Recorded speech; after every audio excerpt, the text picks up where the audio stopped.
Assalamualaikum warahmatullahi wabarakatuh. Yang saya hormati Dr. Abdul Aziz Wahab MAG selaku Rektor Universitas Islam Zainul Hasan Ginggong, dan yang saya hormati Dr. Imam Bukhari MPDI selaku pembimbing 1 dan Ibu Maufiratul Hamdiah MPD selaku pembimbing 2. Saya Dewi Sintawati, Prodi Tadris Bahasa Indonesia NPM 20 12 1046 0061. Di sini saya akan mempresentasikan proposal skripsi saya dengan judul Tindak Tutur Ironi dalam Debat Capres Pilpres 2024 serta implikasinya terhadap pembelajaran bahasa Indonesia di SMA. Ada 3 cangkupan yang menjadi poin penting dalam pembahasan proposal di sini, yakni yang pertama adalah pendahuluan, yang kedua adalah kajian teori, dan yang terakhir adalah metodologi penelitian. Yang pertama adalah pendahuluan. Di antaranya terdapat latar belakang. Dalam penelitian ini dilatar belakangi oleh beberapa hal, yakni di antaranya yang pertama adalah pemilu 2024. Pada tahun 2024, Indonesia melaksanakan pemilu yang diantaranya adalah pemilihan presiden dan calon wakil presiden. Nah, pada pemilihan presiden dan wakil presiden di sini terdapat 3 paslon. Yang pertama adalah pasangan Anies Baswedan dan juga Muhaimin Iskandar, dan yang kedua adalah Prabowo Subianto dan Gibran Rakabuming Raka, dan pasangan yang ketiga adalah Ganjar Pranowo dan Mahfud MD. Baik, menariknya dalam pemilu 2024 ini pastinya dilakukan yang namanya debat capres sebelum pemilihan umum. Lah, debat capres di sini dilakukan selama 5 kali sesi begitu. Dua kali sesi untuk debat cawapres dan 3 kali sesi untuk debat capres. Yang selanjutnya adalah tuturan kandidat capres. Nah, debat capres ini dilaksanakan untuk menyampaikan visi dan misi masing-masing para pasangan calon presiden begitu. Jadi para pasangan calon presiden diberikan kesempatan untuk menyampaikan visi dan misinya masing-masing. Menariknya di sini, para pasangan calon ketika berdebat itu melontarkan beberapa kalimat-kalimat, yakni dapat kalimat itu berupa kalimat sindiran ataupun kalimat-kalimat yang mengandung makna tidak langsung. Nah, dalam bahasa Indonesia terdapat yang namanya kalimat ironi atau tindak tutur ironi. Nah, di sini yang jadi menarik, visi misi yang disampaikan ataupun sanggahan antar paslon dapat mengandung kalimat-kalimat yang sudah tersebutkan tadi. Jadi di sini pembahasannya adalah tindak tutur ironi dalam debat capres ataupun dalam tuturan para kandidat ketika melakukan debat. Tindak tutur ironi sendiri merupakan tindakan yang menyudutkan atau mengerahkan penutur untuk bertindak tidak sopan akan tetapi terlihat sopan. Nah, tindak ironi sendiri di sini dapat dikatakan sebuah kalimat sindiran yang dapat dikatakan menyudutkan orang lain dengan cara yang halus begitu. Jadi dapat dicontohkan di sini salah satu kutipan dari calon presiden nomor urut 02 yakni Prabowo Subianto yang menyampaikan atau menyanggah visi misi dari paslon lain yang bunyinya seperti ini. Jadi hubungan pertahanan dan kedaulatan dengan etika itu benar, harus beretika dengan benar. Jangan lain di mulut, lain di hati. Nah, dalam kutipan ini dapat dikatakan mengandung tindak tutur ironi, karena di sini mungkin kalau didengarkan itu masih terlihat sopan, akan tetapi kalimat ini mengandung makna yang tersirat seperti itu atau menyindir paslon yang lain. Dan selanjutnya penelitian ini dilatar belakangi oleh implikasi penelitian ini terhadap pembelajaran bahasa Indonesia di SMA. Nah, sedikit disinggung bahwa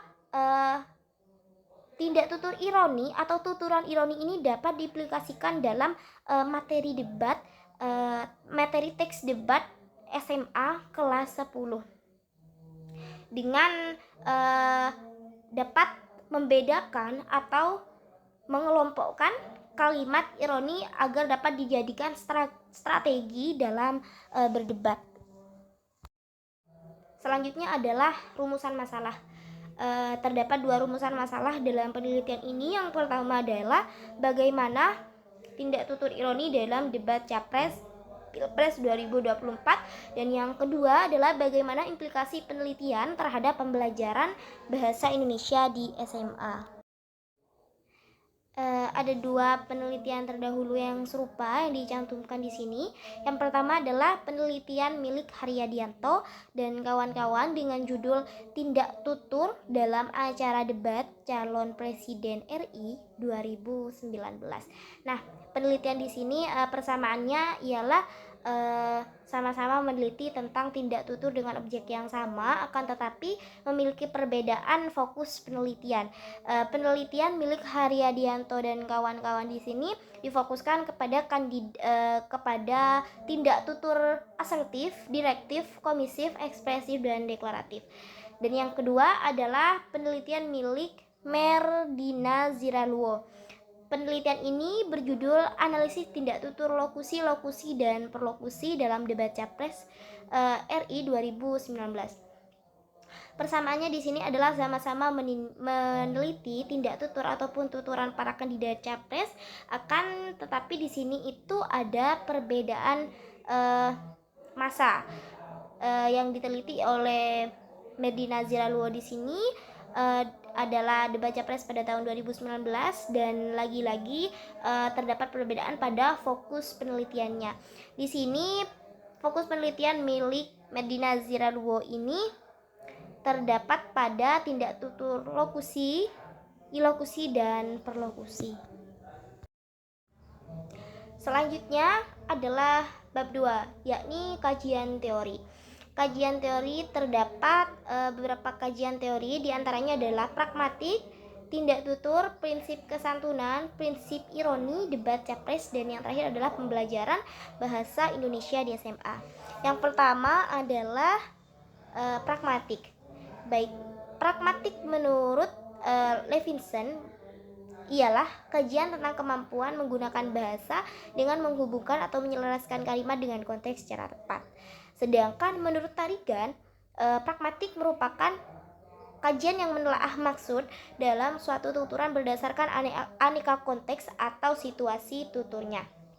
Nah, dari pendapat 2 tokoh tersebut dapat disimpulkan bahwa pragmatik sendiri merupakan kajian atau cabang linguistik, cabang ilmu bahasa yang mempelajari tentang makna atau maksud dalam sebuah tuturan, dalam sebuah berkomunikasi, akan tetapi harus dilandasi oleh konteks dan menyesuaikan dengan situasi tuturnya.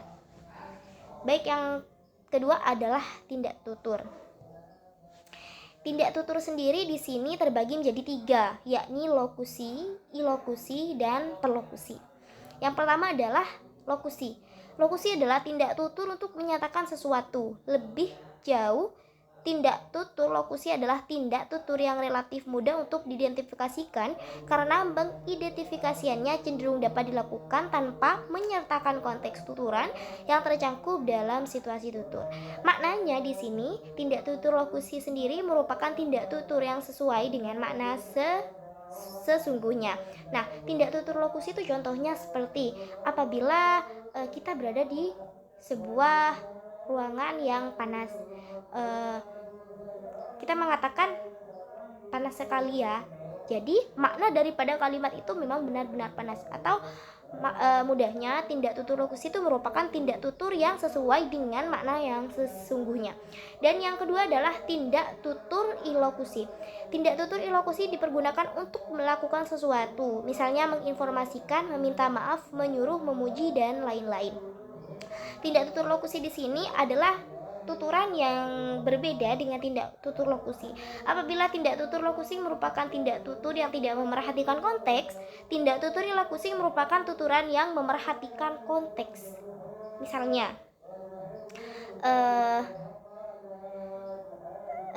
tolong tutup pintu dari luar. Nah, tindak tutur ilokusi yang terdapat pada tuturan tersebut adalah bahwa si penutur tidak melulu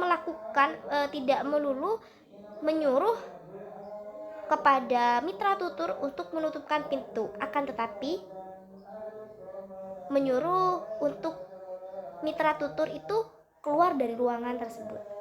Oke, yang selanjutnya adalah perlokusi. Tindak tutur perlokusi adalah tindak tutur yang pengaturannya dimaksudkan untuk memengaruhi lawan tutur. Nah, tindak tutur perlokusi biasanya terdapat dalam kalimat-kalimat peringatan. Contohnya seperti jangan lewat di jembatan ini. Jembatan ini sedang ada perbaikan. Jadi tuturan tersebut bermakna untuk mitra tutur atau orang yang dituju agar mencari jalan lain, dan senada dengan pengertian tindak tutur perlokusi yang sudah disebutkan tadi adalah dimaksudkan untuk memengaruhi lawan tutur. Selanjutnya adalah prinsip kesantunan. Prinsip kesantunan di sini merupakan sebuah prinsip yang terbagi menjadi beberapa, yakni maksim kebijaksanaan atau prinsip kebijaksanaan, maksim kedermawanan, penghargaan, kesepakatan, kerendahan hati, dan juga maksim simpati. Baik, yang selanjutnya adalah prinsip ironi. Seperti yang sudah disinggung di awal, bahwa prinsip ironi itu secara umum dapat dinyatakan jika penutur terpaksa menyinggung mitra tutur. Usahakan agar tuturan tidak berbenturan dengan prinsip kesantunan secara mencolok. Akan tetapi, biarlah mitra tutur memahami maksud tuturan secara tidak langsung. Leach menyebutkan ironi sebagai cara penutur untuk menyinggung perasaan mitra tutur dengan tuturan yang seolah-olah santun. Jadi sebenarnya tuturan yang bersifat ironi di sini merupakan tuturan yang bersifat menyinggung. Akan tetapi selaras dengan pendapat Leach, di sini tuturan itu seolah-olah santun dan tidak menyinggung, seperti itu. Contoh yang terdapat dalam di sini adalah konteksnya seusai pertandingan sepak bola, A meminta pendapat B terkait dengan permainannya. Dalam pertandingan tersebut, A banyak melakukan kesalahan, merugikan timnya, permain dan bertanya, "Permainanku tadi bagus kan?" Nah, B menjawab, "Wah, bagus sekali permainanmu. Lebih bagus lagi kalau kamu tidak bermain bola." Nah, maknanya di sini adalah penutur B seolah-olah tidak berkata tidak sopan kepada penutur A. Akan tetapi tuturan tersebut merupakan kalimat sindiran atau sindiran secara halus yang disampaikan kepada penutur A. Selanjutnya adalah debat Capres Pilpres 2024. Debat sendiri merupakan kegiatan yang beradu argumen untuk memengaruhi mitra tutur atau lawan debat, atau membuat lawan debat agar menerima gagasan yang kita sampaikan. Nah, seperti yang sudah disinggung di awal tadi, bahwa debat Capres Pilpres 2024 itu biasa dilakukan sebelum pemilihan umum. Debat Capres ini dilakukan sebanyak 5 kali, yakni sebanyak 3 kali debat Capres dan 2 kali debat Cawapres yang dilakukan oleh 3 kandidat dari masing-masing paslon. Begitu. Dan yang selanjutnya adalah pembelajaran bahasa Indonesia di SMA. Nah, penelitian ini diimplikasikan kepada pembelajaran bahasa Indonesia di SMA materi teks debat. Materi teks debat terdapat pada pelajaran bahasa Indonesia di SMA kelas 10 yang kalau disesuaikan yakni pada fase E, dan disesuaikan terhadap capaian pembelajarannya peserta didik memiliki kemampuan berbahasa untuk berkomunikasi dan bernalar. Nah, di sini dapat diimplikasikan dalam teks debat sehingga dapat menjelaskan atau memilah dan memilih tuturan ironi yang dapat digunakan dalam kegiatan berdebat atau tuturan yang seolah-olah santun, akan tetapi tuturan tersebut adalah sebuah tuturan sindiran. Jadi tuturan ironi di sini dapat diimplikasikan terhadap pembelajaran debat atau praktik teks debat di kelas 10. Bab 3 atau bagian ketiga di sini adalah metodologi penelitian. Metodologi penelitian di sini terbagi menjadi beberapa poin. Yang pertama adalah pendekatan dan jenis penelitian, yang kedua adalah kehadiran peneliti, yang ketiga adalah sumber data dan data, yang keempat teknik pengumpulan data, yang kelima teknik analisis data, dan yang terakhir adalah pengecekan keabsahan data atau pengecekan keabsahan temuan. Baik, yang pertama di sini adalah pendekatan dan jenis penelitian. Nah, penelitian ini menggunakan pendekatan kualitatif dengan jenis penelitian deskriptif. Menurut Denzin dan Lincoln, penelitian kualitatif merupakan penelitian yang menggunakan latar alamiah dengan tujuan menafsirkan fenomena yang terjadi dan dilakukan melibatkan berbagai metode yang ada. Jadi penelitian ini merupakan penelitian yang bersifat kualitatif dan juga jenis penelitiannya adalah deskriptif, yakni mendeskripsikan hasil temuan, yakni tuturan yang bersifat ironi. Yang kedua adalah kehadiran peneliti. Baik, kehadiran peneliti di sini maksudnya adalah dalam proses penelitian, peneliti menjadi pengamat dalam proses penelitian secermat mungkin. Dan yang ketiga adalah sumber data dan data. Sumber data dalam penelitian ini adalah channel YouTube milik Kompas TV dan datanya berupa tuturan kandidat debat capres yang dikutip dari video yang diambil atau di-download dari channel tersebut. Yang selanjutnya adalah teknik pengumpulan data. Dalam penelitian ini, teknik pengumpulan datanya adalah simak dan catat. Teknik pengumpulan data simak dan catat merupakan teknik pengumpulan data yang dilakukan sebanyak dua step. Yang pertama adalah teknik simak. Teknik simak sendiri dilakukan di sini dengan cara menyimak video yang sudah didapat dari channel YouTube Kompas TV tersebut, dan setelah itu baru dilakukan step kedua, yakni teknik catat atau mencatat tuturan yang bersifat ironi. Seperti itu. Yang selanjutnya adalah teknik analisis data. Teknik analisis data di sini terbagi menjadi 3 tahap menganalisis data. Yang pertama adalah pengumpulan data, yang kedua adalah reduksi data, dan yang terakhir adalah penyajian data. Baik, yang pertama adalah pengumpulan data. Pengumpulan data dalam penelitian ini seperti yang sudah dijelaskan tadi menggunakan teknik simak catat seperti itu. Yang selanjutnya adalah reduksi data. Reduksi data di sini merupakan proses memilah dan memilih hal-hal pokok untuk memfokuskan terhadap hal-hal yang dicari, atau memfokuskan kepada hal-hal yang memang penting dalam penelitian, atau memilah dan memilih atau merangkum dan menyaring hal-hal yang memang betul-betul dibutuhkan. Dan yang terakhir adalah penyajian data. Tahap penyajian data di sini merupakan tahap terakhir daripada analisis data. Setelah data direduksi atau dirangkum, baru setelah itu data disajikan. Bagian terakhir adalah pengecekan keabsahan temuan. Pengecekan keabsahan temuan di sini merupakan tahap terakhir dalam metodologi penelitian. Pengecekan keabsahan temuan di sini dilakukan dengan menggunakan teknik triangulasi sumber. Teknik triangulasi sumber di sini merupakan teknik membandingkan dengan sumber terpercaya ataupun penelitian yang telah ada ataupun penelitian yang terdahulu yang dapat dipercaya ataupun akurat. Penelitian ini menggunakan pengecekan keabsahan temuan jenis triangulasi sumber dengan membandingkan dengan teori pragmatik, khususnya pada bagian tindak tutur ironi yang menjadi fokus pada penelitian di sini. Baik, cukup sekian presentasi dari saya. Apabila ada kurang dan lebihnya mohon maaf. Wabillahi taufiq wal hidayah. Wassalamualaikum warahmatullahi wabarakatuh.